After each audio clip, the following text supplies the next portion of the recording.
YS Sharmila తనకు Rajya Sabha seat ఇవ్వాలని కాంగ్రెస్ అధిష్టానాన్ని కోరింది.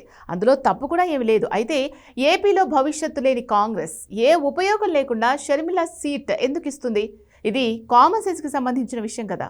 అంటే కాంగ్రెస్ పార్టీకి రాజశేఖర రెడ్డి చేసిన సేవలకు కాను, రాజశేఖర రెడ్డి కుటుంబానికి కర్ణాటక ముఖ్యమంత్రిగా ఉన్న డికే శివకుమార్కు ఉన్న సాన్నిహిత్యం వల్ల కానీ, వైఎస్ షర్మిలను రాజ్యసభ కర్ణాటకను పంపిస్తారని వార్తలు వచ్చాయి. వాస్తవంగా ఇప్పుడు కాదు, ఆమె వైఎస్ఆర్ తెలంగాణ పార్టీని క్లోజ్ చేసి కాంగ్రెస్ పార్టీలో చేరినప్పుడే రాజకీయ వర్గాలు, మీడియా చెప్పింది ఆమెకు 2 ఆప్షన్స్ ఇచ్చారు.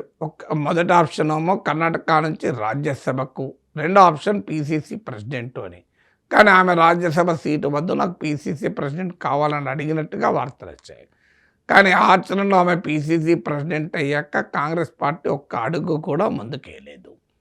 కాంగ్రెస్ పార్టీ కదలిక లేదు. ఆంధ్రప్రదేశ్ ప్రజలు ఇప్పటికీ కాంగ్రెస్ ఓటు వేయడానికి సిద్ధంగా లేరు. కేవలం 1% ఓటింగ్ మాత్రమే ఉంది.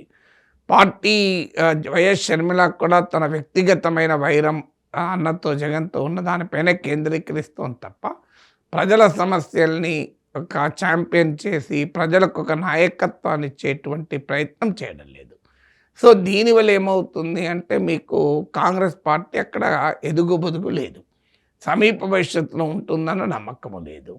పోనీ షర్మిల తెలంగాణలో ఉపయోగపడుతుందా?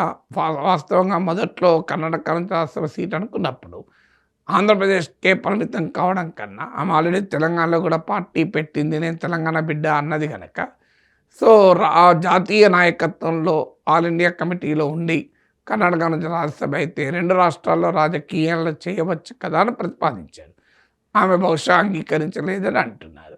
సో ఇప్పుడు ఆమె తెలంగాణలో ఆమె ప్రచారం చేసిన పార్టీకి రాజకీయంగా అది ఉపయోగపడేది లేదు. ఆంధ్రప్రదేశ్లో అవకాశమే లేదు. ఇతర రాష్ట్రాల ప్రచారానికి అవసరమే లేదు. అలాంటప్పుడు ఎలా రాష్ట్రసభ సీట్ ఇస్తారు? పైగా కర్ణాటకలోనే సిద్ధరామయ్య, శివకుమార్ల గ్రూపులు సిగబట్లు పట్టుకుంటున్నాయి. సో అందువల్ల ప్రాక్టికల్గా సాధ్యమయ్యే పని కాదు కదా.